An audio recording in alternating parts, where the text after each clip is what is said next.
Stroud Times has come today to meet Tom Berry. He's a well-known Stroudie. He owns Sound Records, an award-winning record shop. He's a DJ. He runs a nightclub. He's also chair of Stroud Chamber of Commerce and Trade. Let's go meet him. Tom, it's lovely to meet you. How are you and how's business? I'm great, yeah, and business here has been great. The tourists have started pouring into town, so they're all coming and spending their money on vinyl, which is always nice. So the tourists are coming here, spending their money. That's brilliant. Yeah. I mean, obviously it's been a tough few years for the high street, but I think, gradually in Stroud we're getting things back together again. There's been a few high-profile openings like Juliet and Holy Water and things, and hopefully people are coming back out and enjoying the town, yeah. That's fantastic to hear. I'm really pleased that business is going so well. So, Tom, what is it that you love about this town? What do you love about Stroud so much? That's a really good question.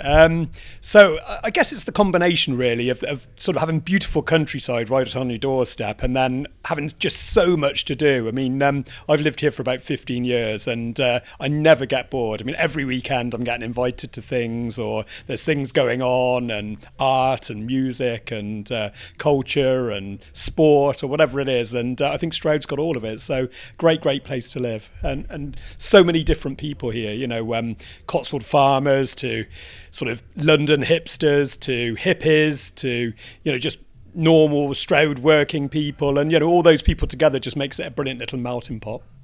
15 years. So I've been here about 10 years. So how long do you reckon you have to live in Stroud to actually become a proper Stroudie, a proper local? Yeah, well, I don't think I'm there yet, for sure. I'm from the Forest of Dean, so I've sort of got Gloucestershire heritage, if you like. But yeah, I think I've still got a few more years to go till they'll fully accept me. Let's talk about, you run a very, very prestigious and award-winning record shop. But let's take you back to your very first record, Tom. What was it and why did you buy it? Yeah, well, obviously, being a record shop owner, it's a very, very cool record, and I've got it here today. So it is ABBA's Greatest Hits, which, I was about 6 years old, and I remember my mum had sort of exposed me to a bit of music, but that was the first record I bought with my own money, and it's not a record I'd listen to now, probably, but I like to think I still have an ear for melody, which certainly ABBA had in spades, so there we go. Why do you think you bought it? Was it your mum's influence, or did you just really like the music? I don't know. I mean, I remember loving Super Trooper, and then I remember when I bought it, I just got obsessed with this back cover of this man kissing this woman, and at the age of 6, I didn't quite understand what was going on, but I just thought it was quite fascinating, so maybe that was it. But, you can't get more hits for your money than ABBA's Greatest Hits, for sure. Maybe in your 16-year-old brain you were thinking, if I buy this record, then I will end up kissing somebody on a bench like this. Well, maybe. Six-year-old, not 16. Yeah, 6, yeah. That is impressive. Yeah. So, Tom, let's talk about your biggest influence in your career and your personal life. Who would that be? There's lots of people, really. I've had some very good bosses along the way. I worked at Bristol University for a little while and I had a very good boss there. But actually, probably my biggest influences are probably my own family, really. My wife is a very inspirational and important person in my life. She's very hardworking, but very nice with it, and that's taught me a lot about how to conduct myself. My son as well, he's just finished his A-levels, and he's just been so hardworking, and I get a lot of inspiration from him, believe it or not. So, I like to think that inspirational people don't have to be famous, although obviously some are. There's inspirational people all around us every day. So, that's just a few of the people that mean a lot to me.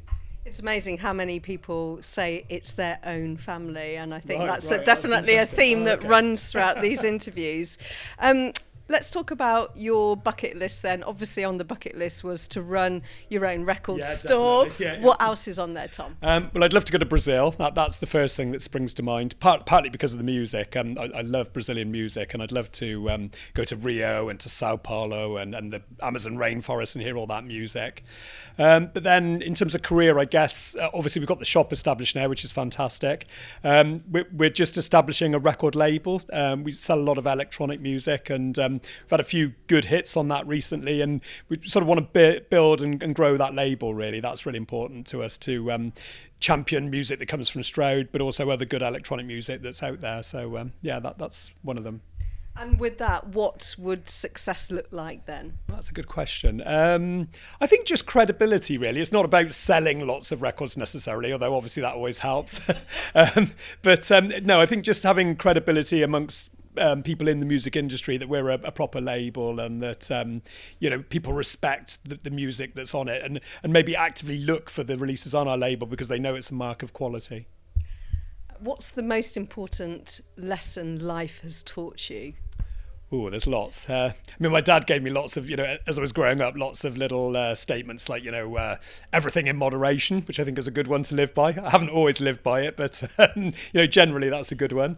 I think the most important thing is just be kind to people. You can make money, you can make a living, and you don't have to be a tyrant, and you don't have to sort of focus fundamentally on profit all the time. I think you can run a business in an ethical and friendly and likable way, and that's what we try to do here. We don't always get it 100% right, but we do like to think that we're sort of being kind and good to the people that work for us and come and use our services. And finally, what are your best and worst qualities? Sometimes they're the same thing. So what about you? They probably are sort of slightly the same thing. I think my best quality is that I'm incredibly hardworking and driven. Anybody who works with me will say that I'm sort of drive to get things done. But I think that probably is also my biggest weakness, in the sense that I'm very impatient. And so when things don't happen straight away, I do have a tendency just to want to get it done. So sometimes people have to say to me, come on, slow down, let's take a bit more time over this. And whilst I find that frustrating, they're usually right. Tom, it's been really lovely to get to know you a little bit better on, and we wish you all the best for the future and your record store and record label. Oh, well, thank you very much. And please, everybody support Stroud Times, because it's a great thing that we have here. Thank you.